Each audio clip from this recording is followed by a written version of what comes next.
আসসালামু আলাইকুম। আপনারা একটা বিষয় জেনে অবাক হবেন যে বাংলা লিংকের আমি একটা প্রোডাক্টের অর্ডার করেছিলাম। প্রোডাক্টটা ছিল বাংলা লিংকের রাউটার। এই রাউটারটা আমি অর্ডার করি নভেম্বরের 15 তারিখ।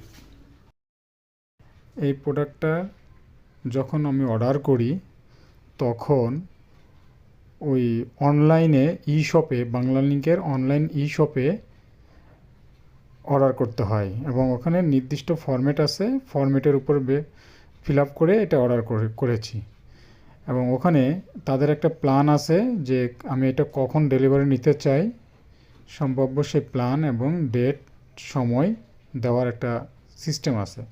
আমি সেভাবেই অ্যাপ্লাই করি, বাট ওই নির্ধারিত ডেলিভারি ডেট ছাড়িয়েও আরও 2 দিন পার হয়ে যায়। অতঃপর বাংলা লিংকের পক্ষ থেকে আমার সাথে কেউ কোনো যোগাযোগ করে নাই প্রোডাক্টের ব্যাপারে, প্রোডাক্ট ডেলিভারির ব্যাপারে।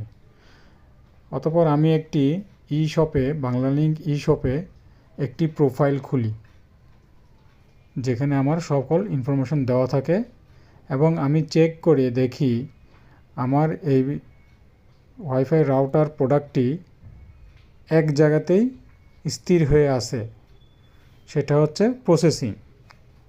প্রসেসিংয়ের পরে আর কোনো স্টেপ বা আরও যে তাদের অনলাইনে যে স্টেপগুলো আছে সেগুলোতে আর যায় নাই।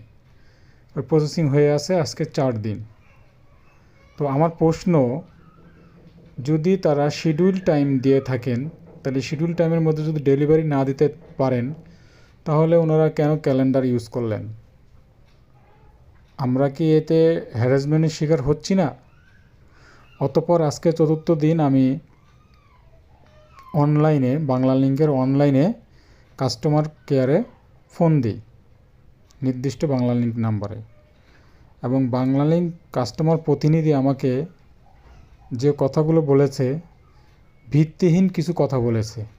তার মধ্যে সে প্রথমে বলছে যে হ্যাঁ, আপনার প্রোডাক্টে আমি দেখতে পাচ্ছি এটা প্রসেসিং হয়ে আছে, যদি আপনি মনে করেন যে এটা পাচ্ছেন না তাহলে আবার এটা রিমুভ করে দিয়ে আপনি নতুন করে আবার অ্যাপ্লাই করেন। তো আমি তাকে বললাম যে আমি 3য়বার অ্যাপ্লাই করে 4 দিন পার হয়ে যাওয়ার পরে, প্রতিবারই 4 দিন পার হয়ে যাওয়ার পরেই আজকে আপনার সাথে আমি কথা বলছি। তাহলে আমি যদি এখন আবার রিমুভ করে দেই, আবার যদি